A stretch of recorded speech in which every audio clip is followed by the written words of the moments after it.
Жемен же коррупционер жеңет. Камчыбек Ташиев жемкорлукка каршы күрөш тууралуу билдирүү жасады. Могу жерди кандай кыйынчылык менен эметтик. Бишкекте Батуми ресторанын мэрия буздурду. Депутаттар 23 жашка чыга элек кыздардын чет өлкөгө чыгуусуна тыюу салууну кайрадан сунуштап атышат. Президент Садыр Жапаров Москвага барды.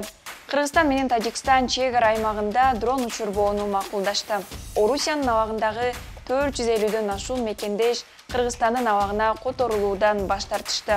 Түркиянын чет өлкөлөрдөгү жарандары добуш бере башташты. Президенттик шайлоонун экинчи турунда тирешүү күчөдү. Ушул жана башка күндүн жаңылыктары менен мен Нурайда Жекшенова тааныштырам. Саламатсызбы. УКМК төрагасы Камчыбек Ташиев Фейсбуктан кайрылуу жасады. Анда коррупцияга каршы туруунун биринчи этабы күрөштү системалаштырып, багытын аныктоо бүткөнүн билдирди. Эми экинчи этапта жазаны күчөтүүнү убада кылууда. Буга чейин колго түшкөн коррупционерлер келтирген зыянын бир нече эсе төлөп, анан соттун чечими менен жеңилирээк жаза алып кутулуп келген. Эми биз коррупционер келтирген зыянды эле эмес, колундагы бардык мүлкүн жана соттон мыйзамдын беренесинде каралган эң жогорку жазаны чектейбиз, көзөмөлдөйбүз деп убада кылат Ташиев. Айтымында экинчи этап 1–1,5 жылга созулат. Ташиев бул күрөштө балдарына, бир туугандарына, дос тууганына карабастан алардан баш тартаарын билдирүүдө. Ошол эле учурда иликтөөчү журналист Кыргызстандан күч менен чыгарылган Болот Темировдун иликтөөсүндөгү Ташиевдин туугандарынын иши андан ары иликтенер, иликтенбеси азырынча белгисиз. Убактысы өтө аз калганын жазган Ташиев же мени коррупционерлер жеңет, же болбосо мен буларды мыйзамдуу тартипке саламын деп убаданы бек берүүдө. Бүгүн күндүн жаңылыгы Бишкектеги Батуми ресторанынын бузулушу болду. Вице-мэр Нурдан Орунтаев ресторан мыйзам бузуулар менен салынган жана иштегендиктен буздурушканын, ээлерине бул тууралуу 17 майда эле эскертүү берилгенин билдирди. Батуминин ээси билдирүүнү калпка чыгарып, эч кандай сот чечими жок эле талкалап кетишти деп ыйлады. Менин бир туугандарымдын баарынын үлүшү бар. Мен бардыгына каршымын. Дагы бир 3 ай иштегенде мен оправдать этип кеттим. 8 бир тууганмын, 8-ине мен беришим керек. Могу жерди кандай кыйынчылык менен эметтик. Мен жерди да сатып алганмын, керек болсо. Жерди дагы ошол чоңдордон сатып алгам. Депутат Надира Нарматова миграцияга кеткен кыздар турмуштан көңүлү калып, үй-бүлө кургусу келбей калат экен. Кыз келиндерди 23–25 жаштан кийин гана четке чыгууга уруксат бериш керек деген демилге көтөрдү. Нарматова мигрант кыздар кыйынчылыкка кабылып, жашоодон түңүлүп, үй-бүлө кургусу келбей калат жана миграция кесепетинен көп жаш балдар тирүүлөй жетим болуп, ата-эне камкордугусуз өсүүдө дейт. Буга чейин парламентте депутат Шайлообек Атазов да, андан мурдагы чакырылышта депутат Ыргал Кадыралиева жаш кыздарды четке чыгууга тыюу салуунун демилгелешкен. Эмгек миграциясына кеткен кыздар кыйынчылык көрүп, коркунучка көбүрөөк туш болору белгилүү. Ошол эле учурда алар үчүн Кыргызстанда татыктуу жумуш орундары жетиштүү деген маселе турат. Өлкөдө орточо айлык 30 миңге жетти деп улуттук статистика билдирген менен, демейде кыз келиндердин айлыгы андан кыйла төмөн. Андан тышкары Конституцияга ылайык ар бир жарандын өзү каалаган өлкөгө барып келүү акысына эч ким кол сала албайт. Айтмакчы, кыз келиндердин ары бери каттоо укугун бузбай турган. Ошол эле учурда аларды чет өлкөлөрдөгү тобокелчиликтен сактай турган камкордук кандай болушу керек? Сунушуңузду комментарийге жазсаңыз дагы болот. Ал тапта президент Садыр Жапаров Евразия экономикалык биримдигинин жыйындарына катышуу үчүн Москвага барды. Аны аэропорттон тышкы иштер министринин орун басары Александр Панкин тосуп алды.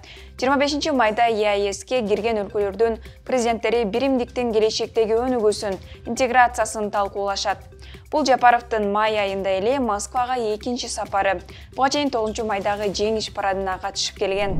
24 майда Кыргыз-Тажик чек арасында Баткен облусунун башчысы Абдикарим Алымбаев менен Согди облусунун башчысы Раджабой Ахмадзода жана жергиликтүү аким күч түзүмдөрүнүн жолугушуусу өттү. Анда Кыргызстан менен Тажикстан чек ара аймактарында дрондорду учурбоону макулдашты. Мындан тышкары чек ара аймактарында тынчтыкты сактоо, коомдук коопсуздукту камсыз кылуу, провокациялык маалыматтарга жол бербөө дагы сүйлөшүлдү. Орусиянын абактарында жазасын өтөп жаткан 450дөн ашуун кыргызстандык өлкөгө экстрадиция болуудан баш тартышты.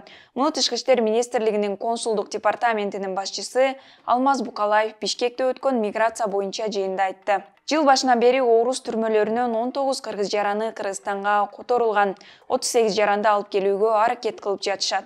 Тышкы иштер министри Жээнбек Кулубаев Орусияда мигранттар тарабынан жасалган кылмыштардын саны өскөнүн, учурда Кыргызстандын 1100дөн ашуун жараны абакта экенин айтты. Орусияда аскерге чакырылгандардын паспортун ала башташат. Орусияда аскердик жана альтернативдик кызмат өтөөгө милдеттүүлөр эми чакыруу берилгенден кийин 5 күндүн ичинде загран паспорттарын документти берген органга тапшырышы керек болуп калды. Эгерде алар аткарбаса, паспорт жараксыз болуп калат. Ошондой эле паспорттун ээси аты жөнүн, туулган жылы жана жери тууралуу маалыматтарды өзгөртсө, жарандыктан чыкса, паспорт жараксыз болуп калат. Тиешелүү органда сакталып турган паспорт кызмат өтөө мөөнөтү бүткөндөн кийин гана ээсине берилет. Бул мыйзам Орусия президенти кол койгондон кийин гана күчүнө кирмекчи. Орусияда расмий мобилизация аяктады дегени менен абактагыларды жана эмгек мигранттарды согушка тартуу фактылары болуп келет. Орус бийлиги мобилизациядан качкан өз жарандарын болгон аракети менен өлкөдө кармоо аракетинде. Мобилизациядан качкан 55 орусиялык Германиядан башпаанек тапты. Дагы жүздөгөн адамдын арызы каралып жатканын немис ички иштер министрлигине таянып, Redaktionsnetzwerk Deutschland сайты кабарлады. Негизи эле Орусия Украинага басып киргенден бери 2,5 миңдей орус жараны Германиядан башпаанек сурап жазган. Анткени Украинада согуш кылсуу, адам өлтүргүсү келбегендерге баш калка берерин Германия бийлиги жарыялаган болчу. Түркияда президенттик шайлоонун 2-чи турунда добуш берүү жүрүүдө.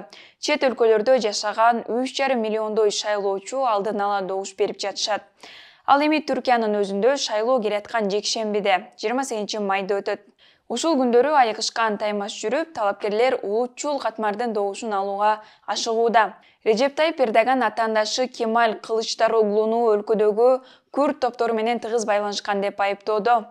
Ал эми Кылычдароглу Эрдоганды Түркиянын качкындарга толтурду деп күнөөлөп жатат. Биринчи турда 5% добуш алган. Улутчул катмар колдоду деп эсептелген Синан Оган колдоосун билдиргенден кийин азыркы президент Эрдогандын кайра жеңип чыгуу мүмкүнчүлүгү жогорулады. 28 майда Бишкекте да шайлоо өтөт. Кафеде киши сабап, мунун айына мандатынан ажыраган Жаныбек Абировдун ордуна Ленин району өз депутатын тандамакчы. Бул үчүн 30 талапкер катталган. Эң көп добуш алганы шайланды деп эсептелет. Шайлоо демекчи, Америкада эмки жылы президенттик шайлоонун алды кызый баштады. Азыркы президент Джо Байденге кубаттуу атаандаш болуп калчу адам. Флориданын губернатору Рон Десантис талапкерлигин жарыялаганы турат. Республикачылар партиясынын өкүлү Десантис албетте талапкер болуп катталуу үчүн адегенде праймеризден партиялашы Дональд Трампты утушу керек. Ошентсе да 44 жаштагы Десантистин мүмкүнчүлүгү жогору деп жатышат. Ал Флориданы 2019 жылдан бери башкарып келет. Апта ичиндеги маанилүү кабарларды мен Нурайда Жекшенова тааныштырдым. Эмки аптада кайрадан көрүшкөнчө.